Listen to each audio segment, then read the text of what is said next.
cuci tangan untuk jaga diri. Hidup lebih sehat, makan yang bergizi. Walau tak bertemu, penuh kasih sayang. Sampai corona pergi jauh menghilang. Assalamualaikum semuanya, perkenalkan nama saya Nada Aurora, NIM A1 Lab 11906066. Saya dari jurusan Pendidikan Guru Pendidikan Anak Usia Dini, Fakultas Keguruan dan Ilmu Pendidikan Universitas Jambi, dengan mata kuliah Pengembangan Literasi Anak Usia Dini.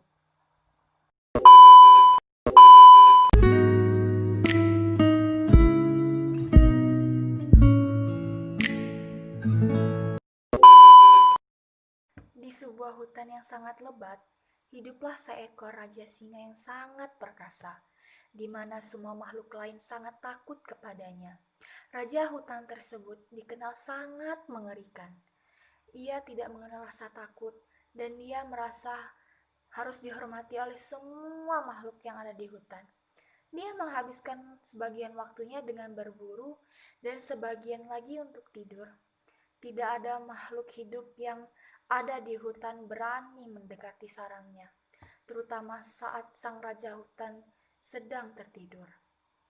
Binatang perkasa itu sangatlah marah jika tidurnya terganggu dengan cara apapun. Tapi, suatu hari, si tikus kecil sangat penasaran ingin melihat bagaimana sarang sang raja hutan. Dengan niat yang bulat, ia berangkat ke gua di mana singa biasa beristirahat. Namun, ketika ia sampai di sana, ia tidak melihat adanya sang raja hutan. Dia pergi ke suatu tempat. Apakah dia akan segera kembali? Timbul pertanyaan dalam hati si tikus kecil. Untuk mengobati rasa penasarannya, si tikus kecil masuk menyelinap ke dalam gua. Gua itu sangat gelap. Nah, dia melihat jejak kaki sang raja hutan, dan jejak kaki besar itu sangat membuatnya sangat ketakutan. Sepertinya aku harus segera kembali, pikir si tikus. Namun malang, saat ia mendengar suara langkah kaki singa memasuki gua. Oh tidak, dia akan segera masuk. Apa yang harus aku lakukan? Si tikus gemetar. Ternyata singa sang raja hutan hanya pergi ke sungai untuk minum, dan dia datang kembali untuk beristirahat. Si tikus bersembunyi di dalam gua yang gelap dan melihat bayangan besar singa jatuh di lantai. Singa duduk dekat pintu masuk gua dan beristirahat kepalanya di kaki yang besar. Segera ia tertidur pulas. Seluruh gua tampak bergetar dengan dengkuran keras raja hutan. Si tikus berusaha merayap keluar secara diam-diam yang dia bisa. Segera ia berada di dekat pintu masuk. Tapi saat dia mencoba untuk menyeberangi singa, ekor kecilnya menyerempet kaki kiri dari sang raja hutan. Dan penguasa hutan terbangun dengan kaget. Terlihat kemarahannya saat dia melihat tikus kecil di sarangnya. Walaupun takut, si tikus tidak kehilangan akal. Dia segera berlari, namun malang, singa segera dapat menangkapnya. Sang raja hutan membuka rahangnya untuk menelan tubuh si kecil tikus. Si tikus kecil berteriak, "Maaf ya raja, saya tidak bermaksud membangunkan Anda. Saya hanya mencoba untuk meninggalkan gua ini di mana selama ini sangat penasaran ingin melihatnya. Mohon biarkan saya pergi kali ini, dan saya tidak akan pernah lupa kebaikan Anda. Jika takdir memberi saya kesempatan, saya akan membantu Anda dengan cara yang saya bisa pada suatu saat nanti." Singa merasa geli mendengar ucapan si tikus.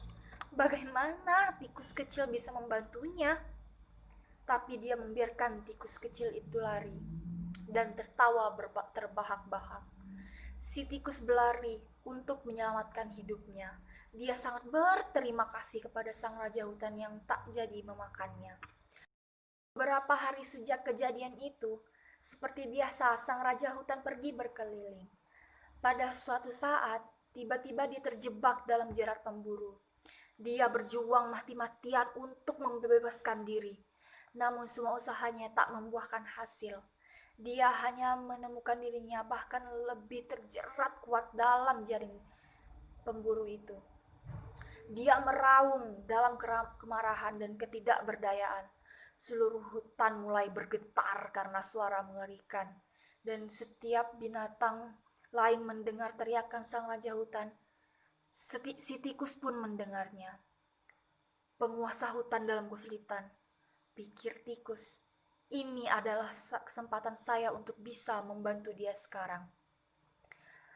Berpikir demikian, si tikus berlari secepat yang ia bisa menuju tempat di mana suara itu berasal.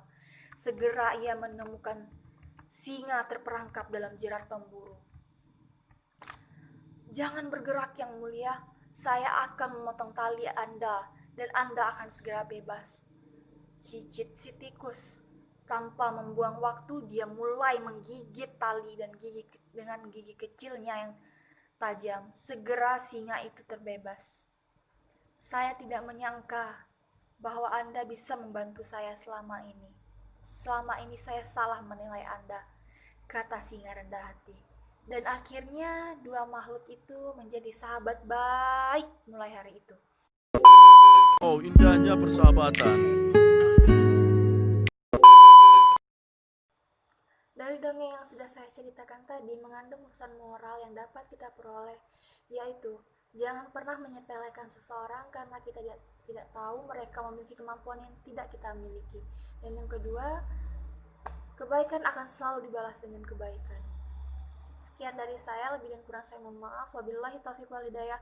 Wassalamualaikum warahmatullahi wabarakatuh.